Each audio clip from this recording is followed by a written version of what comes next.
Okay, this is the review of the shipment about the gap filler. So from the outside of the box it looks great.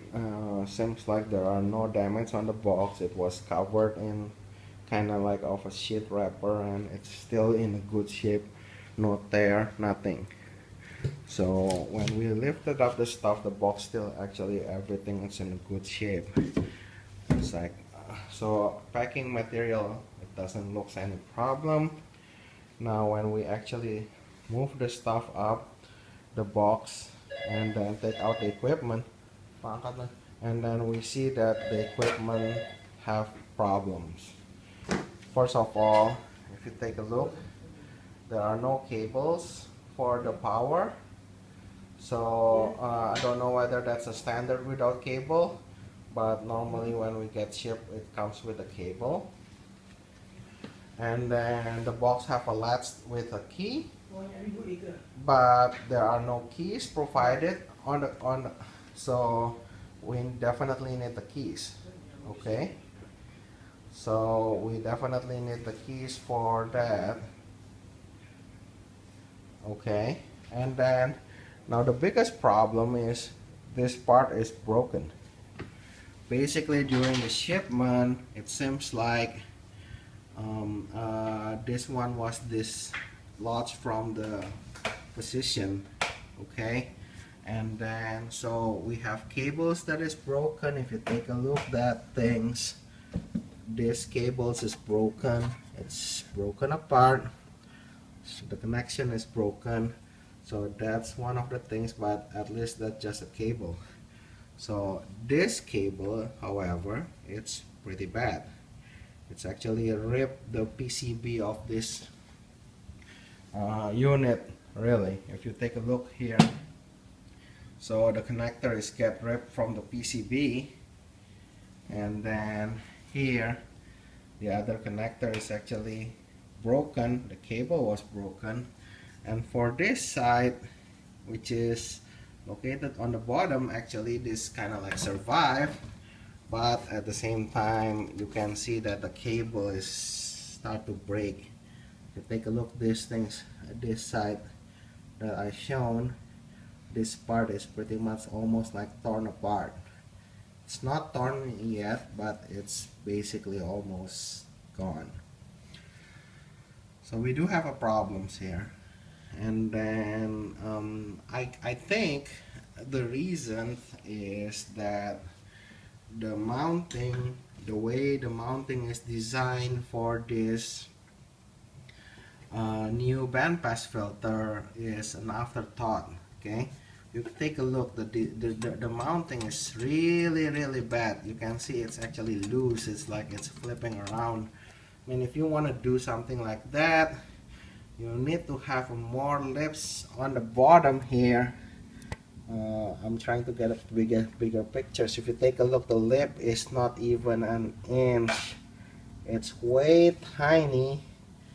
This lips that is actually holding the stuff, and it's not gonna work because as you can see this is flipping around.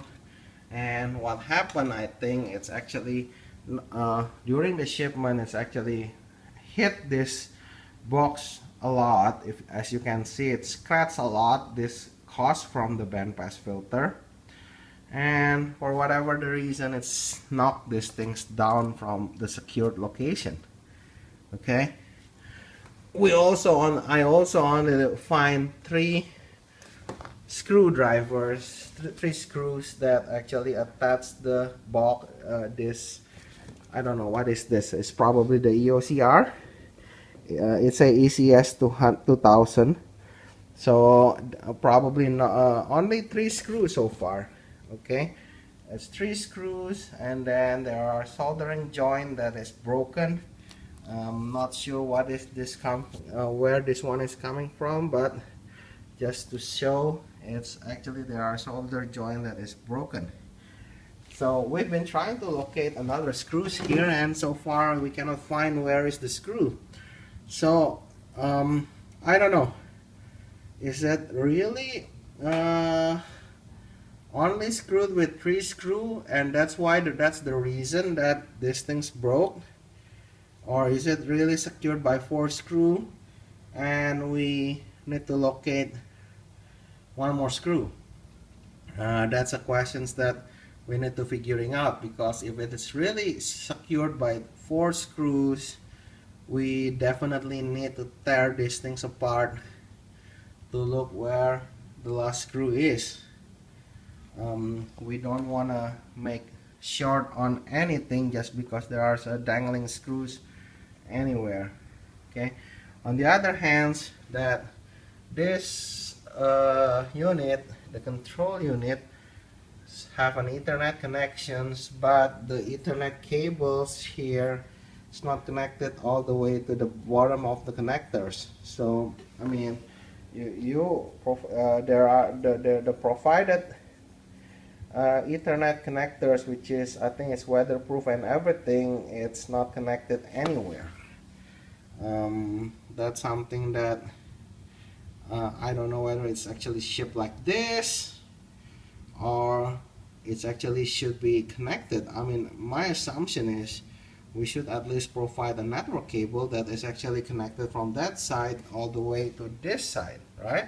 With the network cable from here all the way to here, and then let the customers decide whether they want to use the Ethernet from here or drill a hole or something. But that's something that the customer is going to decide. I mean, this is supposed to be a fully enclosed unit, and then the network controller is not there.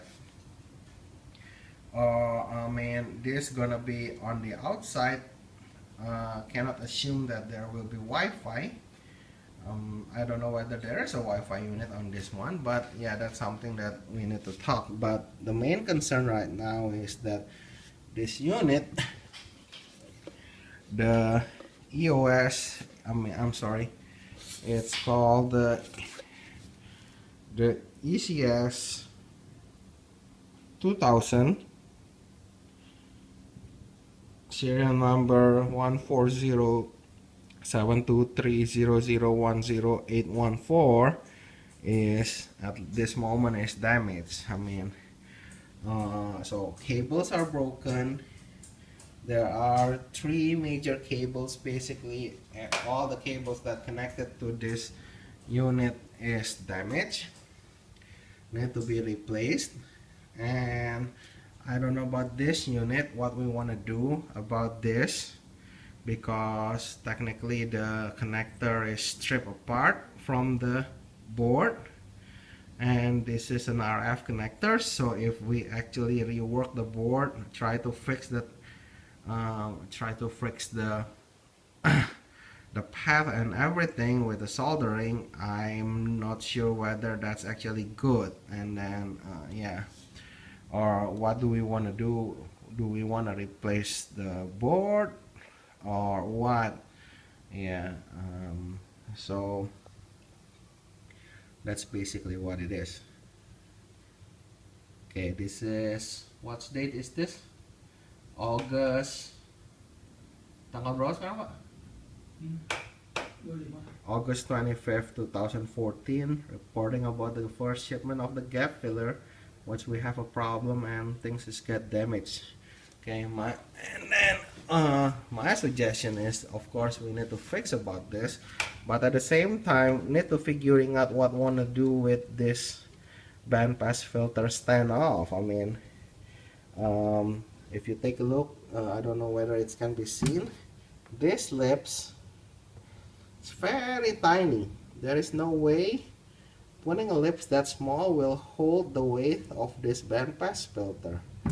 And then I know this bandpass filter is a new stuff, because originally we don't put the bandpass filter on the box, it's external separately, and then now it's a new stuff where we put the bandpass filter inside the box. But something really need to be done with the bracket, otherwise it will really gonna knock the other unit again, and then definitely gonna damage the stuff on the shipment.